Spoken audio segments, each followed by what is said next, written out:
Thank you so much.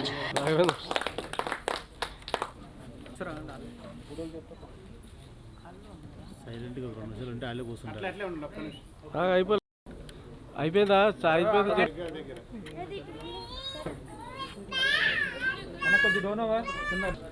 First of all నేను ఇక్కడ ఈ స్టేజ్ మీద ఉండడానికి కారణం ముగ్గురు వ్యక్తులు ఉన్నారు నా లైఫ్లో. ఫస్ట్ ఆఫ్ ఆల్ మా మమ్మీ,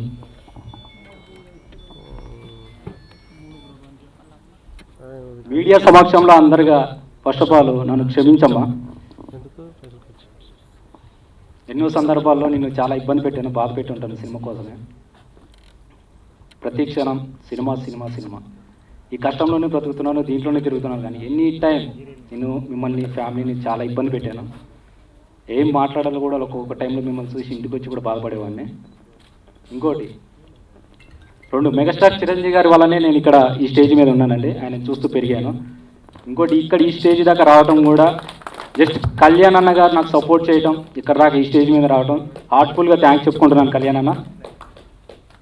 ముందుగా జిఎఫ్ సినిమా గురించి మాట్లాడితే, జిఎఫ్ అనేది గర్ల్ ఫ్రెండ్ అండి.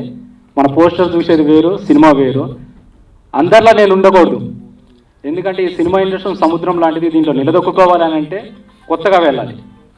సినిమాకి వెళ్ళినప్పుడల్లా, నేను థియేటర్కి వెళ్ళినప్పుడల్లా థియేటర్లో కూర్చొని ఉంటే ప్రతి కాన్సెప్ట్ స్టోరీని చూసి బ్లడ్ బర్న్ అయిపోతుందండి, తట్టుకోలేను. అలాంటి స్టోరీని చూసి చూసి విసిగెత్తిపోయాను.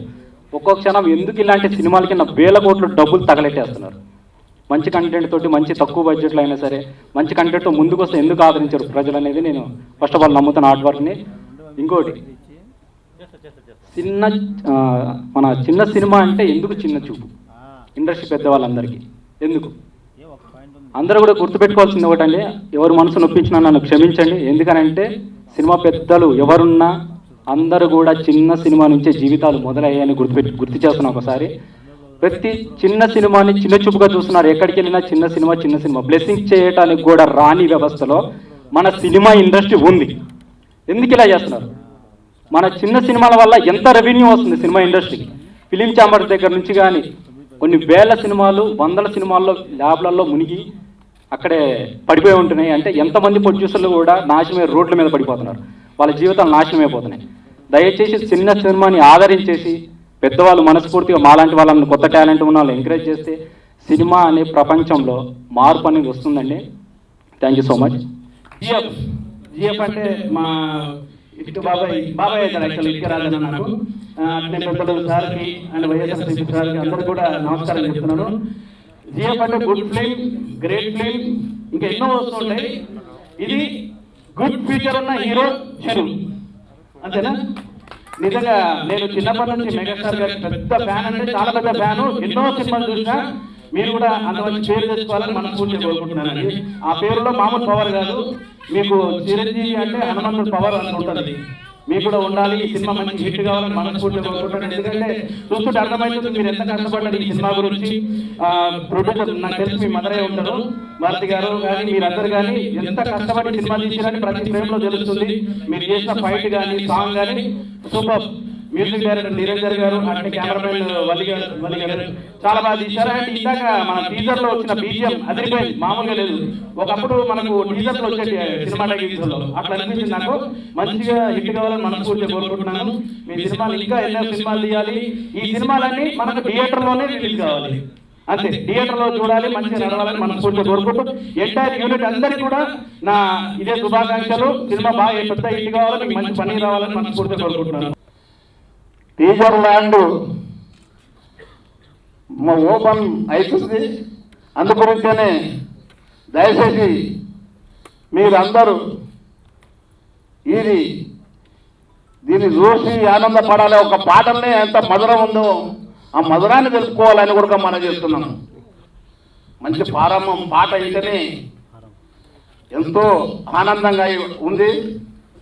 ఆ పాటలో ఉన్న మధురం ఏదో ఈ కాబోయే జనరేషన్ల గొప్ప హీరో, యువనాయకుడు మంచి ముందుకు తీసుకుపోవాలని మేము అల్ల ఉండం. ఎన్ని జిల్లాలకైనా అన్ని జిల్లాలకు మేము ఫార్వర్డ్ చేసి ఆయన ముందుకు తీసుకుపోవాలని పోరాటం చేస్తున్నామని మనవి చేస్తున్నాను. ఇప్పుడు మనం సాంగ్ చూసాము, అలా టీజర్ చూస్తే దాంట్లో మనకు అర్థమైపోతా ఉంది అతను ఎంత కష్టపడి యాక్ట్ చేశాడు, దాంట్లో ఆ స్టోరీ ఎలా ఉంటుంది, అదే విధంగా మ్యూజిక్, అద్భుతమైన మ్యూజిక్. మీరు ఏమంటారు, ఒక్కసారి మనం పాట వింటే మళ్ళీ మళ్ళీ వినాలనిపించేట్టుగా ఆ పాట. నిజంగా టీజర్ కూడా చాలా అద్భుతంగా ఉంది. విజయ్ దేవరకొండ గారు ఇక్కడికి వచ్చి మాట్లాడితే ఏ విధంగా ఉంటుంది? WhatsApp my rowdy boys and girls, ఎట్లున్నారు? అండ్ బేసిక్ గా 2020 ఇయర్ గురించి మాట్లాడాలంటే మార్చి 22 దగ్గర కట్ చేస్తే డైరెక్ట్ గా డిసెంబర్ 25 దగ్గర ఇంత మంది గ్యాదర్ అయ్యి మాట్లాడుతున్నాం. అండ్ 2020లో ది బెస్ట్ థింగ్ ఏదైనా జరిగిందంటే అది డెఫినెట్ గా జిఎఫ్ మూవీ ఈ లాంచ్ అని చెప్పచ్చు. సో మంచిగా గుడ్ బై చెప్తూ 2021లో ఒక మంచి హిట్ కావాలని మనస్ఫూర్తిగా కోరుకుంటుండే. చిరంజీవి పై all the very best. And heroine కూడా మంచిగా ఉండే. సో మంచి హిట్ కావాలి. Thank you. సో ఈ విధంగా ఉంటుంది. అండ్ అలాగే కళ్యాణ్ బాబు గారు వచ్చి మాట్లాడతారు. చాలా మంది విషయం అనుకుంటారు, అరే ఇండస్ట్రీలోకి రావాలంటే ఖచ్చితంగా వెనుక ఒక బలం ఉండాలి, లేదా ఒక బలం ఉండాలి, లేదా ఒక డబ్బు ఉండాలి. మీరు ఒకటే నమ్ముతారు, టాలెంట్ ఉంటే చాలు.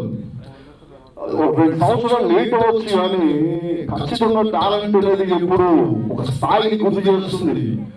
అన్నయ్య సినిమాలోకి వచ్చినప్పుడు చిరంజీవి అనే పేరు ఎవరికి తెలియదు. అన్నయ్య ఏ విధంగా కష్టపడినా తెలుసు.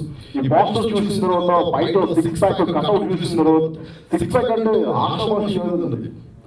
ఎన్నో కఠోర దీక్ష చేయాలంటే మనకి ఇష్టమైనటువంటి ఫుడ్ అంతటిని కూడా వదులుకుని దానికోసం ఒక దీక్ష. సో సరిగ్గా 150 సినిమాల క్రితం మెగాస్టార్ చిరంజీవి గారు వచ్చినప్పుడు కూడా అరే కొత్తోడు ఏం చేస్తాడో అని అనుకున్నారు. కట్ చేస్తే ఆయన 150 సినిమాలు చేసి మెగాస్టార్ అనేటువంటి ఒక ట్రేడ్ మార్క్ ఆయన క్రియేట్ చేశారు. సో 150 సినిమాల తర్వాత ఈ చిరంజీవి వచ్చాడు కాబట్టి ఈ చిరంజీవి కూడా 150 సినిమాలు చేసి ఆ జనరేషన్ ఆ చిరంజీవి అనే పేరుని చిరస్థాయిగా ఉంచాలని కోరుకుంటూ సో ఎంటైర్ టీమ్ కి all the very best and advance congratulation.